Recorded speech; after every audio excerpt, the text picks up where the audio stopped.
I think my ex-husband broke into my home and installed a camera because he knows things he shouldn't about what's happening in my home. Posted by you/scared890. I, 24F, met my ex, 27M, 7 years ago, and we dated for about a year before I ended up pregnant. He is a Jehovah's Witness, and I was raised in the faith but was never baptized, thankfully. When I became pregnant, I was told that I had to marry him if I wanted to be in good standing at the Kingdom Hall Church. I agreed and decided not to listen to my parents when they begged me to take my time and make that decision later. Of course, this meant staying and living with my parents, and as a brainwashed 18-year-old, I thought he was the best thing that had ever happened to me and that he couldn't do me wrong because he was a Jehovah's Witness, and they can't do any wrong. Boy, was I wrong. While I was pregnant, he would emotionally and physically abuse me to the point where my son was born prematurely, and I fell into postpartum depression. When my son was 8 months old, I decided I had enough and needed to put my feelings and the love I had for this man aside to make the right decision for my son. I left him. I left the religion. I don't know how I did it, but to this day, I thank my son for giving me the strength and love to get past it. Fast forward about 5 years, I am doing great. I have an amazing career, a great car, and I live on my own with my son. We have everything we need. I recently began my first relationship, and he's amazing. My ex and I actually have a pretty cordial co-parenting relationship. He seems to have matured a lot and is now in a relationship. I get along great with his girlfriend, and my son likes her. He recently decided to move 2 doors down from my place. I didn't really mind this, as we don't fight or hate each other. I actually saw it as a good thing since he would be closer to our son and could be more involved in school. Last week, I walked into my apartment and discovered that someone had broken in. However, they didn't take anything at all. A few things were moved around. It seemed like they were looking for something and gave up. The first person that popped into my head was my son's father. I have been living here for years and never had any issues. I actually live in front of the police station, so unless someone entered through the back, they would have been seen. I filed a police report and left it at that. Now, this is where it gets weird, and my suspicions seem to be proving themselves right. 3 days ago, I dropped off my son at his house, and he mentioned that I shouldn't allow our son to have certain toys because they are violent action figures, Power Rangers. There is no way he would know this. Since he is a JW, I try not to disrespect his beliefs, so I make sure that my son does not bring those toys to his house. When I asked him how he knew about it, he turned pale. He didn't know what to say and finally claimed that our son had mentioned it. Okay, so maybe my son could have told him. But maybe he didn't. To add to my suspicion, 2 days ago, I dropped my son off in the morning, and my ex slipped up by telling me that I need to shower my son every day because I didn't the night before. There is no way my son could have told him.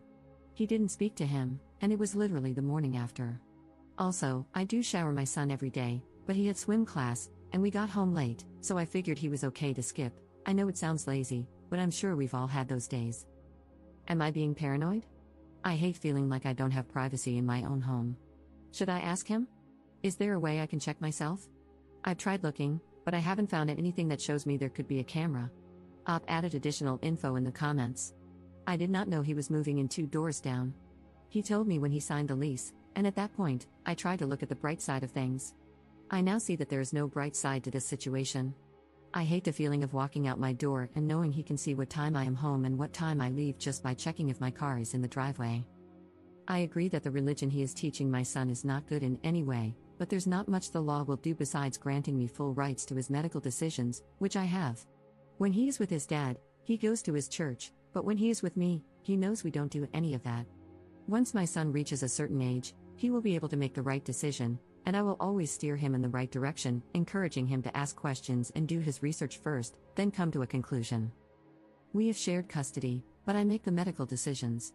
I tried taking full custody, but unfortunately, I lost the case. The abuse is documented. I lifted the restraining order 2 years after we divorced. We used to do pickups and drop-offs at the police station, and after 2 years, I had to take the next step in trusting that the past was just that. I did not want my son asking me why he gets dropped off in a police station parking lot. I did see a therapist, mostly for the way the religion had a hold on me. I was also suffering from postpartum depression, so a whole lot of things were discussed. I don't think I was ever able to fully recover. It was so bad that my mind physiologically blocked my memories of those years, which is something my therapist warned me about. Although it's good that I don't recall certain things, it also makes me vulnerable, just like it did in this situation. Certain things definitely trigger it, like specific songs or going back to that town. I should also mention that my son's father was diagnosed with bipolar disorder. I would not be shocked if there is a camera in my apartment. I am gathering all the advice from this thread and will have to tactfully make a plan to search for it without making it obvious.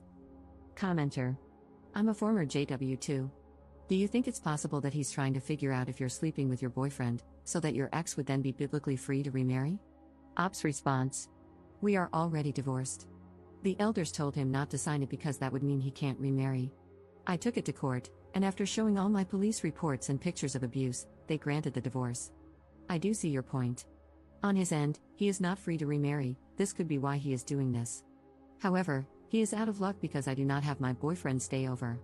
I always go to his place when my child is with his father, especially now that he lives so close. It's weird. Update 1 month later. I have been lurking in the sub for the past week, and I am so happy I found this.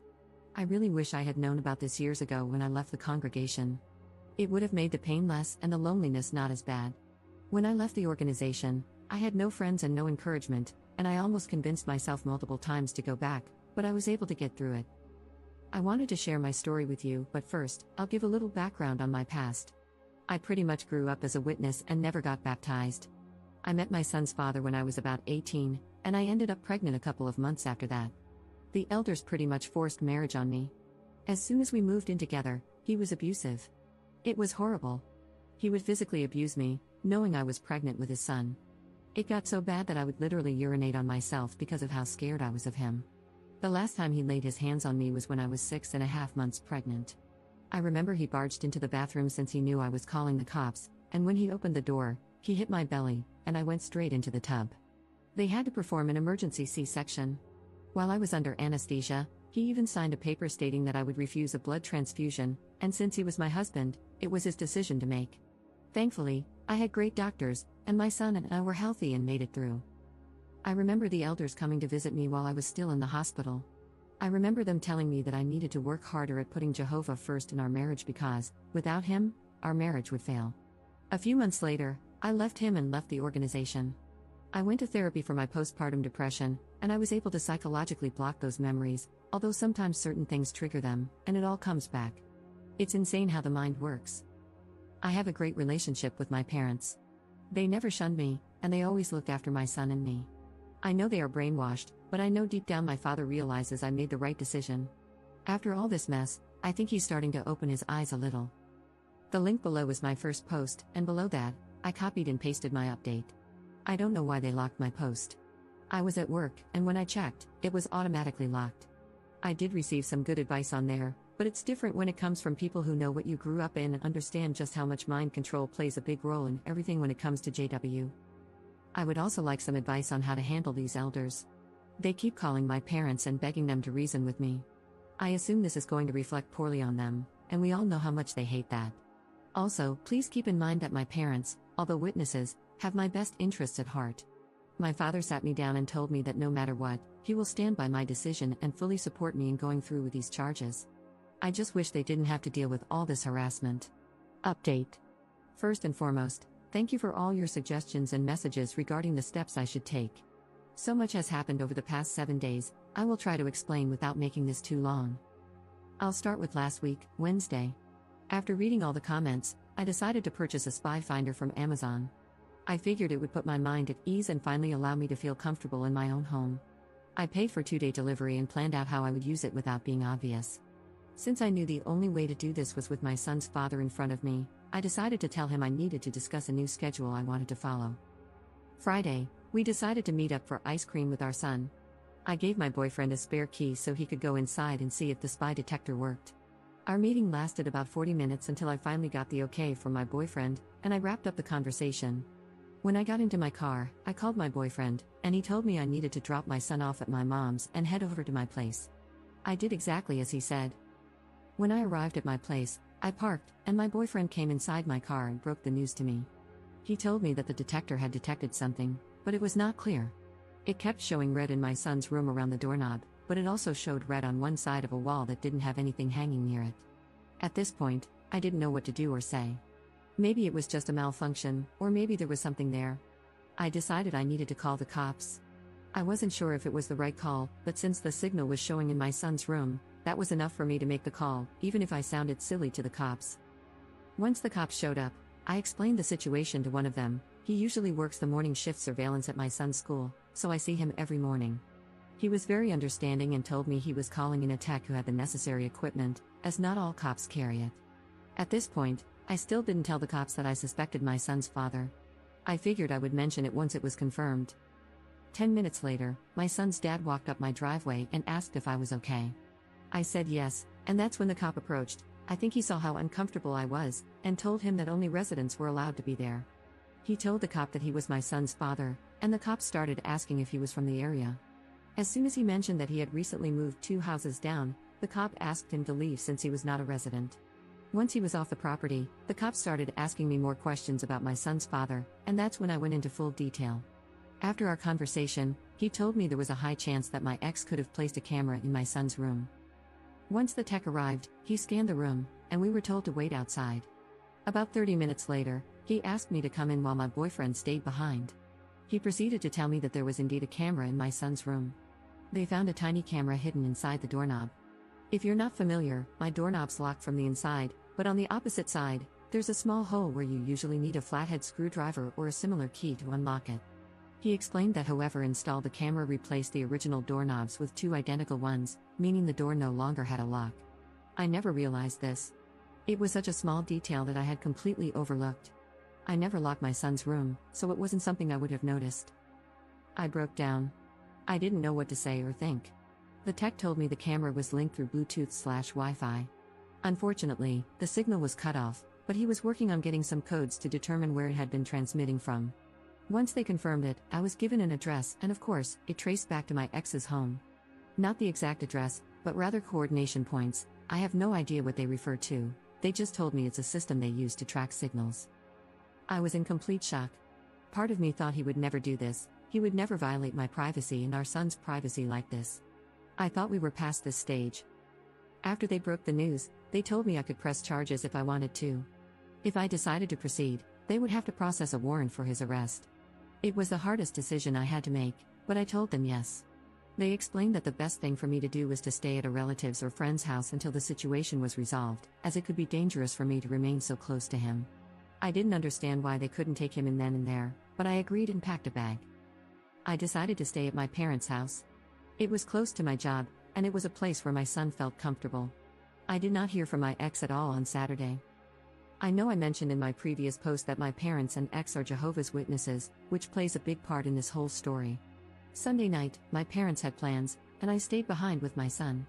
I heard a knock on the door. I looked, and to my surprise, it was 2 elders. I guess you can call them pastors for those not familiar with the term. These were the same men who told me not to call the cops when my ex would get physical. They were also the same men who had watched me grow up since I was 3.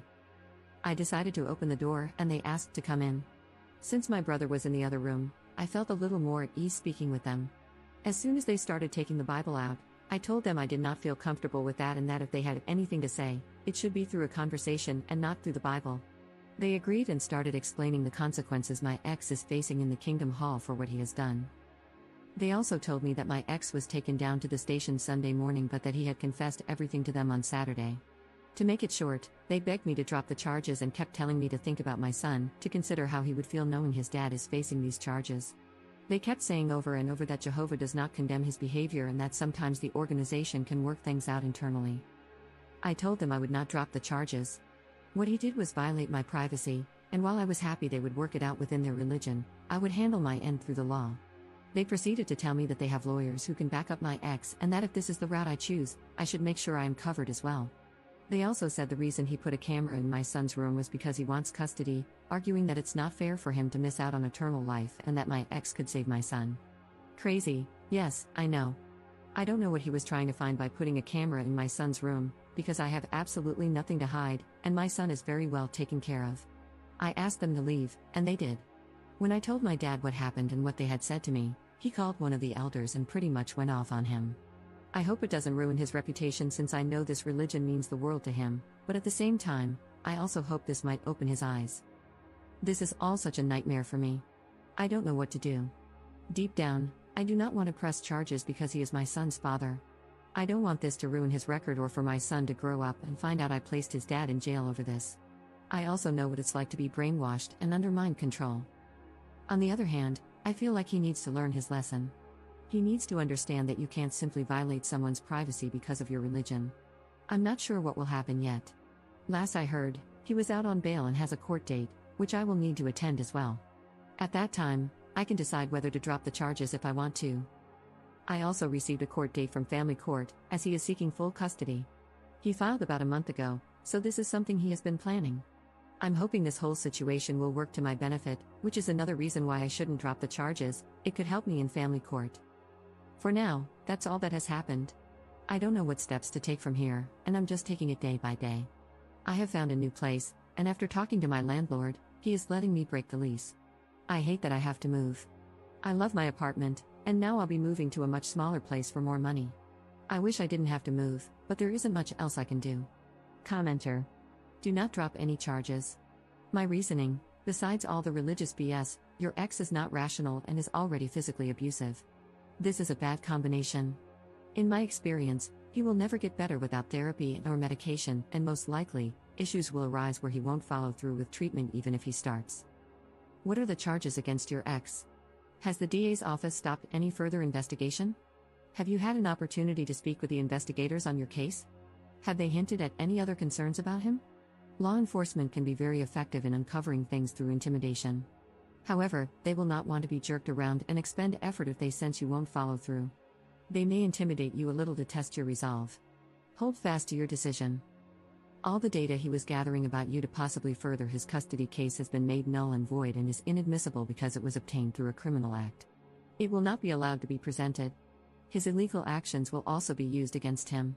All of that goes away if you don't press charges. If you have not contacted a local agency concerning spousal abuse, regardless of your marital status, they will help you or direct you to assistance. They have experience in this and will guide you to the best course of action while also providing support. Regarding the elders who visited, regardless of what we think about the organization, that was in protocol.